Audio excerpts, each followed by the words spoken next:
Channel पर आपका स्वागत है। कौन बनेगा मुख्यमंत्री, किसके पास जाएगी कुर्सी, यानी कि राजस्थान का मुख्यमंत्री कौन बनेगा। राजस्थान के मुख्यमंत्री बनने को लेकर बड़ा चर्चा का सवाल बना हुआ है कि अशोक गहलोत बनेंगे मुख्यमंत्री, या एक बार फिर बीजेपी की सरकार आएगी, या एक बार फिर बजरंग या हनुमान बेनीवाल आएंगे।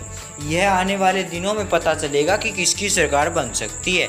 लगातार हमारी टीम ने एक बड़ा सर्वे किया है जिसके अंदर खुलासा हुआ है कि राजस्थान का मुख्यमंत्री कौन बन सकता है। सचिन पायलट भी कह रहे हैं कि मैं नई पार्टी बनाऊंगा। इसी को देखते हुए खुलासा हुआ है कि किसकी सरकार बन सकती है।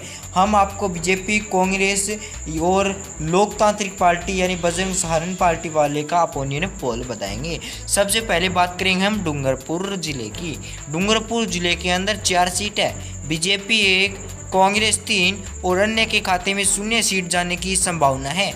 इसके बाद बात करेंगे हम प्रतापगढ़ जिले की। प्रतापगढ़ जिले के अंदर 0 सीट बीजेपी, 2 सीट कांग्रेस प्राप्त कर सकती है और प्रतापगढ़ जिले के अंदर कुल 2 सीट हैं। अन्य के खाते में 0 सीट होने की प्राप्त संभावना है। इसके बाद बात करेंगे जोधपुर जिले की। जोधपुर जिले के अंदर 8 सीट, दोनों ही पार्टियां 4-4 सीट, यानी बीजेपी 4, कांग्रेस 4, हनुमान बेनीवाल के खाते में 0 सीट जाने की संभावना है। इसके बाद बात करेंगे, हमारा आता है हनुमान बेनीवाल यहाँ पर 0 सीट प्राप्त कर सकते हैं। भीलवाड़ा जिले के अंदर 3 सीट बीजेपी, 4 सीट कांग्रेस, यानी कि यहाँ एक बार फिर कांग्रेस प्लस के अंदर दिखाई दे रही है। सभी व्यक्तियों का मानना है कि इस बार कांग्रेस की सरकार आएगी। यह वीडियो हमारी 7 मिनट की होने वाली है, वीडियो को लास्ट तक देखिएगा। बूंदी जिले के अंदर 3 सीट है, तीनों की तीनों बीजेपी, यानी कि यहाँ पर कांग्रेस को भयंकर रूप से हार देखने को मिल सकती है। यह हमारी वीडियो अभी तक 2 मिनट की हो चुकी है। और इसके बाद बात करेंगे सीकर जिले की। सीकर जिले के अंदर 8 सीट है, 5 बीजेपी, 3 कांग्रेस और अन्य के खाते में 0 सीट जाने की संभावनाएं दिखाई दे रही है। यहाँ भी बीजेपी प्लस के अंदर दिखाई देगी इस बार।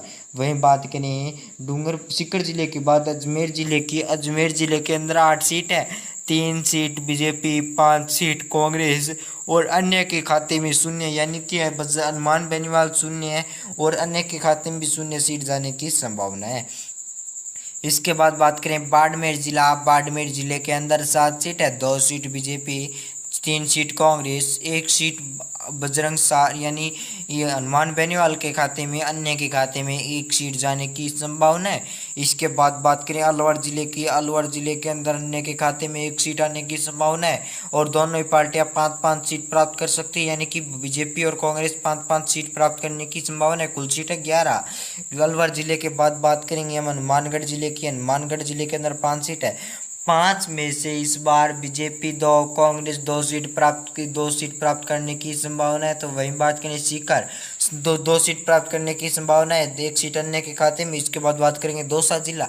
दौसा जिला के अंदर 5 सीट है, दोनों ही पार्टियां 2-2 सीट और कांग्रेस और बीजेपी 2-2 सीट और अन्य के खाते में 1 सीट जाने की संभावनाएं दिखाई दे रही है दौसा जिले के अंदर।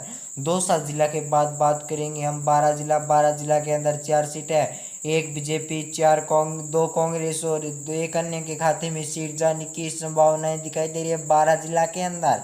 बारां जिला के बाद बात करेंगे हम 12 जिले के बाद बात करेंगे भीलवाड़ा जिला। भीलवाड़ा जिले के अंदर 7 सीट है, 3 सीट बीजेपी, 4 सीट कांग्रेस और अन्य के खाते में 0 सीट जाने की संभावनाएं दिखाई दे रही है भीलवाड़ा जिले के अंदर।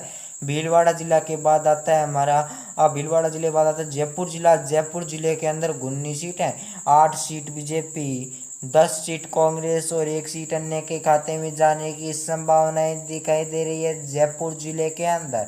जयपुर जिले के बाद बात करेंगे हम जोधपुर जिला। जोधपुर जिले के अंदर 10 सीट है, 10 में से 2 सीट बीजेपी, 5 सीट कांग्रेस और 1 सीट हनुमान बेनीवाल के खाते में जाने की संभावनाएं दिखाई दे रही है, 2 सीट अन्य के खाते में जाने की संभावना है। जोधपुर जिले के बाद बात करेंगे हम पाली जिला। पाली जिले के अंदर 6 सीट है, दोनों ही पार्टियां 3-3 सीट प्राप्त कर सकती है। यह हमारी वीडियो 4 मिनट 38 सेकंड की अभी तक हो चुकी है, वीडियो को लास्ट तक देखिएगा। उसके बाद बात करेंगे पाली जिले के बाद भरतपुर जिला। यानी कि भरतपुर जिले के अंदर 4 सीटें कांग्रेस प्राप्त कर सकती है, 3 सीट बीजेपी प्राप्त कर सकती है, अन्य के खाते में 0 सीट जाने की संभावनाएं दिखाई दे रही है भरतपुर जिले के अंदर।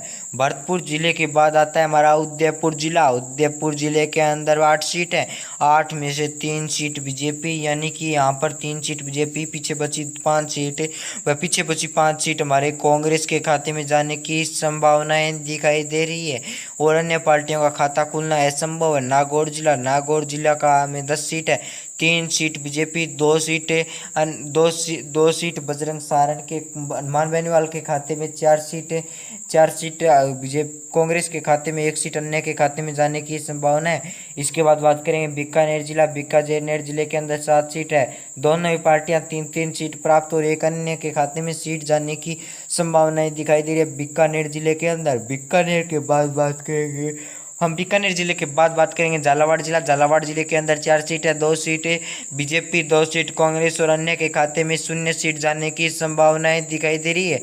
यह हमारी वीडियो अभी तक 6 मिनट की हुई है, 1 मिनट की वीडियो बाकी आप वीडियो के लास्ट तक देखिएगा। धौलपुर जिले के अंदर 3 सीट है, 2 सीट बीजेपी, 2 सीट कांग्रेस। हमने लास्ट वीडियो के अंदर हमने टोटल बताया गया किसकी सीट ज़्यादा प्राप्त हो सकती है। इसके बाद बात करेंगे धौलपुर जिले के बाद बात करें चित्तौड़गढ़ जिले के अंदर 2 सीटें बीजेपी प्राप्त कर सकती है, 2 सीट कांग्रेस प्राप्त कर सकती है, 1 सीट अन्य के खाते में जाने की संभावनाएं दिखाई दे रही है। इसके बाद बात करें 5 सीट है बांसवाड़ा जिले के अंदर, 5 सीट में से 3 सीटें कांग्रेस और 2 सीट बीजेपी प्राप्त कर सकती है, अन्य के खाते में 0 सीट जाने की संभावनाएं दिखाई दे रही है। हाँ, अन्य के खाते में 0 सीट जाने की संभावना है। बांसवाड़ा जिला के बाद बात करेंगे हम भीलवाड़ा जिला के अंदर बीजेपी 2, कांग्रेस 7 सीट प्राप्त कर सकती है। कुल सीट है 9 सीट, यानी 9 सीट है, 9 में से बीजेपी 2, कांग्रेस 7 सीट प्राप्त कर सकती है। कोई गलती हुई तो वीडियो को माफ़ कर दीजिएगा और लास्ट तक वीडियो को देखने के लिए धन्यवाद। जय हिंद, वंदे मातरम।